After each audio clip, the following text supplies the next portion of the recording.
ہمارا ٹاپک جو ہے امور طبیعہ کے 5ویں امر کی طرف ہم لوگ چلتے ہیں، اور 5ویں امر کا نام ہے ارواح۔ ارواح دراصل میں ٹرانسلیشن اگر ہم کریں تو ارواح کو ہم انگلش میں نیوما ٹرانسلیٹ کرتے ہیں، اور ارواح جمع ہے روح کی، جس کے معنی ہوا کے ہوتے ہیں۔ ارواح اکثر لوگ جو ہے عام طور سے روح کے 3 معنی نکل کے آتے ہیں۔ روح کے معنی ہوا کے ہوتے ہیں، روح کے معنی نفس ناطقہ کے ہوتے ہیں، نفس ناطقہ کے ہوتے ہیں، اور روح کے معنی قوت کے بھی ہوتے ہیں۔ 3 معنوں میں ہم روح کا جو ادراک ہوتا ہے، جو روح کی کا ٹرم استعمال کیا جاتا ہے، وہ 3 معنوں میں استعمال کیا جاتا ہے۔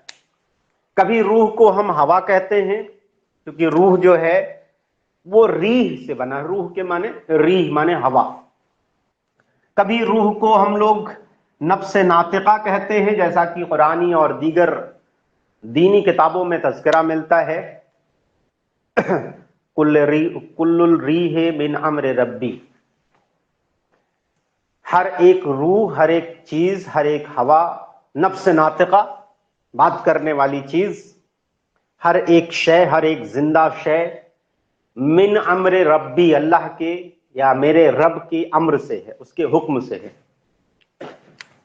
یہ بھی لفظ استعمال کیا جاتا ہے، لیکن امور طبیعہ میں روح کا جو ادراک ہے، جو روح کے معنی ہے، وہ مختلف ہے۔ کیا ہے؟ روح دراصل میں اس لطیف شے کا نام ہے جو لطیف اخلاق سے پیدا ہوتی ہے۔ جس طریقے سے کثیف اخلاق سے اعضا بنتے ہیں، اسی طریقے سے لطیف اخلاق سے روح کی پیدائش ہوتی ہے۔ تو روح سے مراد اس لطیف شے سے ہے جو لطیف اخلاق سے پیدا ہوتی ہے،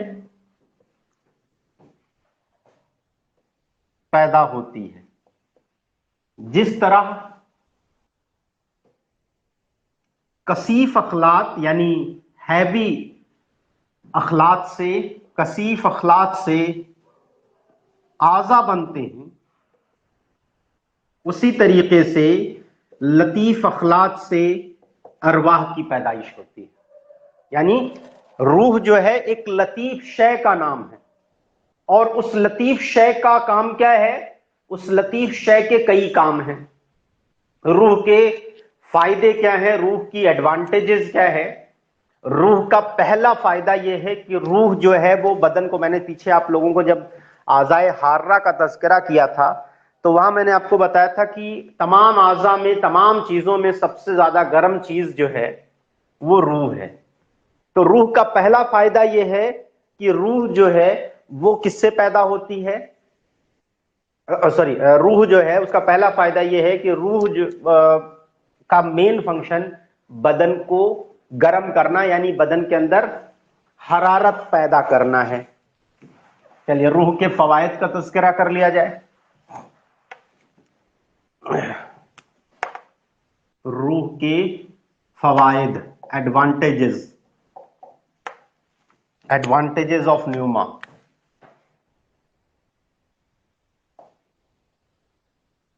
ایڈوانٹیجز آف نیوما۔ نمبر 1، روح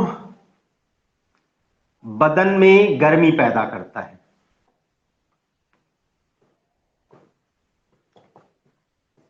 پہلا فائدہ ہے روح بدن میں گرمی پیدا کرتا ہے۔ دوسرا فائدہ کیا ہے؟ روح اعضاء میں حیات بخشتا ہے۔ اعضاء میں حیات بخشتا ہے، دوسرا فائدہ۔ تیسرا فائدہ کیا ہے کہ روح جو ہے وہ اخلاق کو ایک مقام سے دوسرے مقام تک لے جانے کا کام کرتا ہے. یعنی روح اخلاق کے ساتھ مل کر، لطیف اخلاق کے ساتھ مل کر بنتا ہے اور باڈی کے دیگر اخلاق کے ساتھ مکس اپ ہو کر پوری باڈی میں سرکولیٹ ہوتا ہے. تو روح کا پہلا فائدہ بدن میں حرارت پیدا کرنا ہے. دوسرا فائدہ روح تمام اعضاء کے اندر حیات بخشنا ہے. اور تیسرا فائدہ روح تمام اعضاء کی قوتوں سے وابستہ ہوتا ہے. روح تمام اعضاء کی قوتوں سے وابستہ ہوتا ہے. یہ 3 مین فائدے ہیں. ٹھیک ہے، 3 مین فائدے ہیں. اب ایک بات اور ابھی میں نے بتائی کہ روح کا وہیکل کون ہے، روح کا کیریئر کون ہے؟ اخلاق. اخلاق روح کا حامل ہے. حامل، یہ سوال کئی بار پی جی میں پوچھا جاتا ہے، روح کا حامل کون ہے، کیریئر کون ہے؟ حامل مطلب کیریئر. کیریئر ایک جگہ سے دوسری جگہ تک روح کو منتقل کرانے والا کون؟ اخلاق. یعنی اخلاق کے اوپر سوار ہو کر یا اخلاق پہ ڈومینیٹ ہو کر، اخلاق کے ساتھ مل کر یہ روح پھیپھڑوں سے پورے جسم کے اندر پہنچتی ہے. اب سوال اٹھتا ہے، یہ تو تھا روح کے فوائد کے بارے میں، ایڈوانٹیجز کے بارے میں. اب بات آتی ہے روح کی پیدائش کیسے ہوتی ہے. روح کی پیدائش کیسے ہوتی ہے اور کہاں ہوتی ہے؟ اب اس کے لیے روح کی تکمیل، فارمیشن آف نیوما، فارمیشن آف نیوما. سب سے پہلی چیز یہ کہ یہ جو پھیپھڑے ہیں، پھیپھڑے یا لنگس یا ریا جو بھی کہہ لیجئے، سب ایک ہی سینونیمس ہیں سب ایک دوسرے کے. اب primary Bronx, secondary Bronx, tertiary Bronx اور فائنلی جو الویلائی ہے. الویلائی کے اندر آپ لوگوں نے فزیولوجی پڑھا ہوگا، gases exchange between lungs and tissue. ٹھیک ہے، اب یہاں جو گیسز ایکسچینج ہوتا ہے، یہی گیسز ایکسچینج اس نیوما کے فارمیشن کا میکنزم ہے. جو ہم ایٹماسفیرک ایئر ایبزارب کرتے ہیں، جسے ہم ہوائے مستشنق کہتے ہیں، ہوائے مستشنق، ایمبینٹ ایئر یا ایٹماسفیرک ایئر یا انسپائرڈ ایئر، زیادہ اچھا لفظ ہے انسپائرڈ ایئر. انسپائرڈ ایئر، تو جو ہوائے مستشنق ہے، جو انسپائرڈ ایئر ہے، وہ ہمارے جسم کے اندر پھیپھڑوں سے جذب ہوتی ہے اور پھیپھڑوں سے جذب ہونے کے بعد وہ خون کے لطیف اجزاء کے ساتھ مل جاتی ہے. وہ جو لطیف اجزاء ہیں، وہ لطیف اجزاء کون ہے؟ ہیموگلوبن. لطیف اجزاء کا مطلب ہیموگلوبن. اب ہیموگلوبن پلس آکسیجن، ٹھیک ہے، از اکول ٹو آکسی ہیموگلوبن، سب کو پتا ہے. تو حقیقتاً ماڈرن اگر آسپیکٹ سے ہم بات کریں تو روح کیا ہے؟ آکسی ہیموگلوبن کا نام روح ہے. آکسی ہیموگلوبن کا نام روح ہے. خون کے لطیف اجزاء اور ہوائے مستشنق یعنی انسپائرڈ ایئر، 2 چیزوں سے مل کر روح کی تکمیل ہوتی ہے. اور یہ جو خون کے لطیف اجزاء ہیں، یہ روح کو یا ہوائے مستشنق کے ساتھ مل کر روح کی پیدائش کرتے ہیں तो रूह की पैदाइश दो चीजों से होती है। नंबर एक, रूह की तकमील में दो चीजें शामिल हैं, दो चीजें शामिल हैं। नंबर एक, हवाए मुस्तशनक यानी इंस्पायर्ड एयर, और नंबर दो, लतीफ अखलात यानी हीमोग्लोबिन। ठीक है, अब ये है रूह की पैदाइश। अब आप देखें कि रूह की पैदाइश कहां हो रही है। रूह की पैदाइश कहां हो रही है? फेफड़ों में। पीजी में एक सवाल पूछा गया कि रूह की पैदाइश कहां होती है? फेफड़ों में होती है। अब यहां से ये रूह फॉर्मेट हो गई, रूह का फॉर्मेशन हो गया। अब ये रूह फिर से वापस आपकी पल्मोनरी वेन्स के अंदर जज्ब होकर कल्ब के अंदर पहुंचती है, एंड सेंटर ऑफ न्यूमा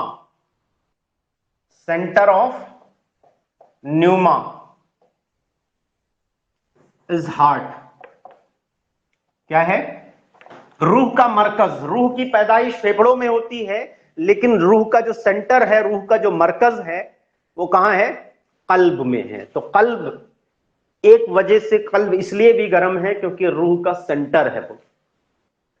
तो रूह की पैदाइश फेफड़ों में होती है, और रूह जो है वो आकर कल्ब के अंदर जमा हो जाती है, और फिर कल्ब के जरिया शराइन और शराइन के रास्ते ये पूरे जिस्म के अंदर मुंतशिर कर दी जाती है, और हर एक उजू तक पहुंचती है, और हर एक उजू के अंदर हरारत बख्शती है, हर एक उजू के अंदर हयात बख्शती है, हर एक उजू के कुव्वत के साथ वाबस्ता होकर उसकी कुव्वत को परफॉर्म कराती है। यही इसके फंक्शंस हैं। तो रूह की पैदाइश हो गई।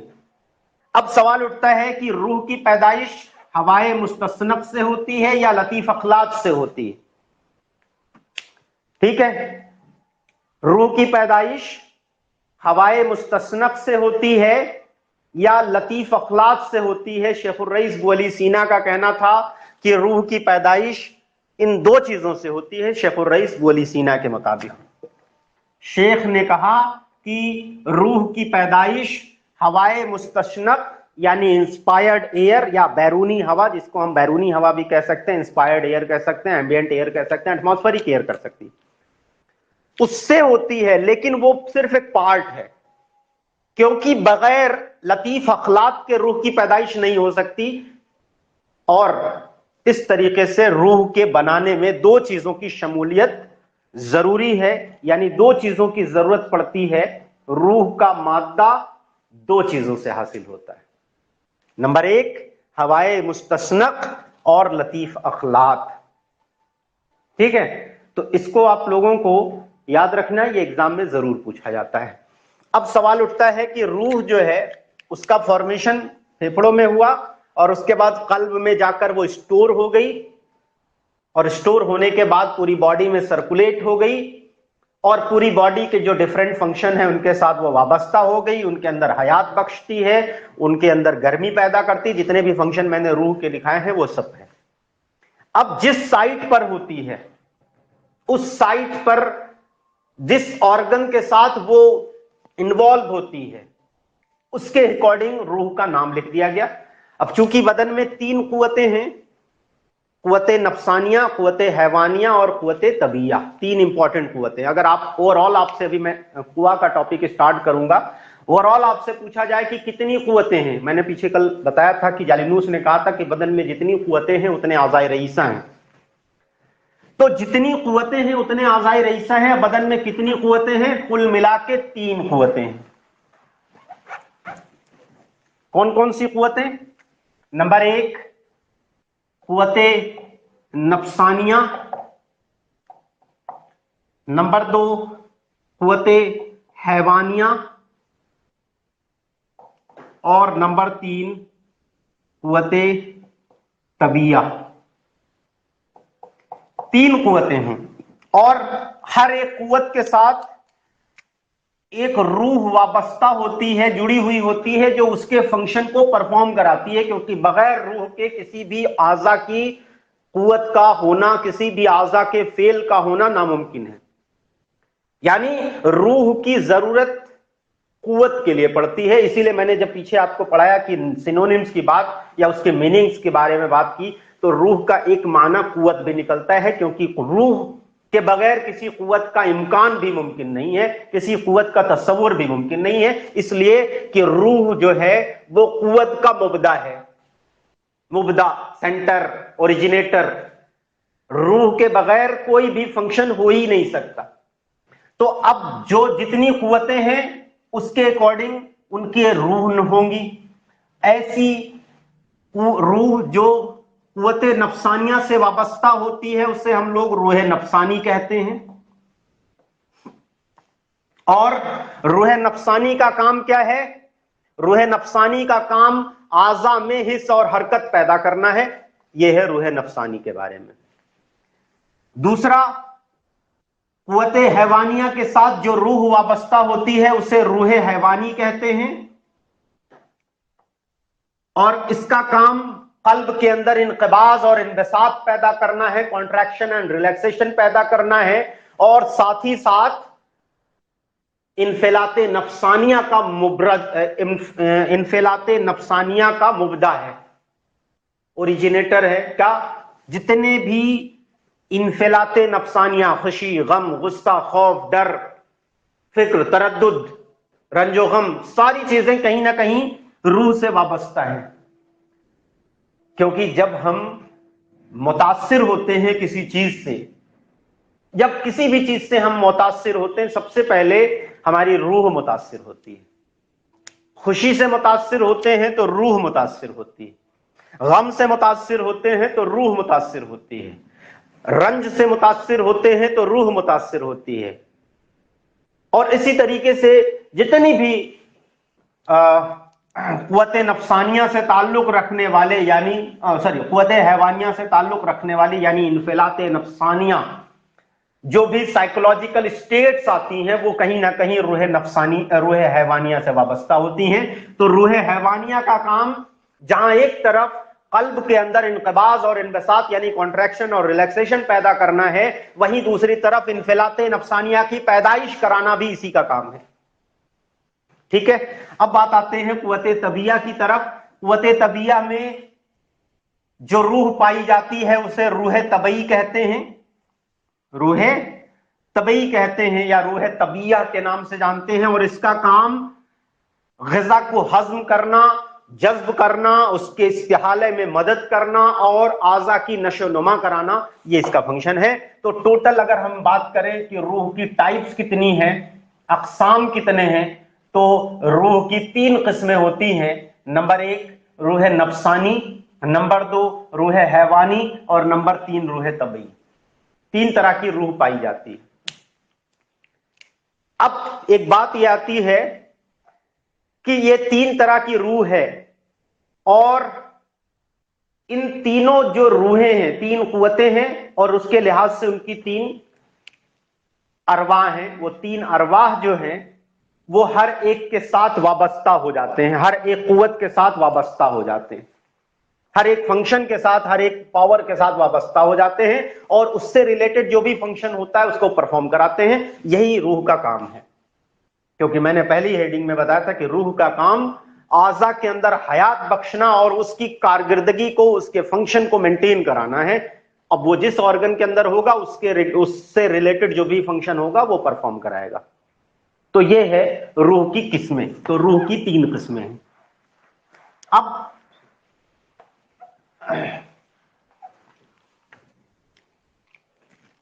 एक सवाल 2013 में एनआईएम 14 में एनआईएम 2014 में एक सवाल पूछा गया था कि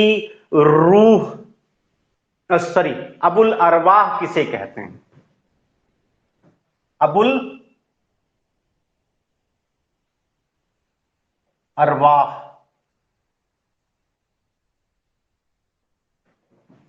अबुल अरवाह का अबू माने father of pneuma, father of pneuma. अबुल अरवाह का लक़ब किसे दिया गया था? और उस शख्स का नाम था एरास्टरातुस। NIUM 2014। एरास्टरातुस, एरास्ट्रेटस, चूंकि आपने पढ़ा होगा एरास्टरातुस के बारे में, एरास्टरातुस को फादर ऑफ फिजियोलॉजी भी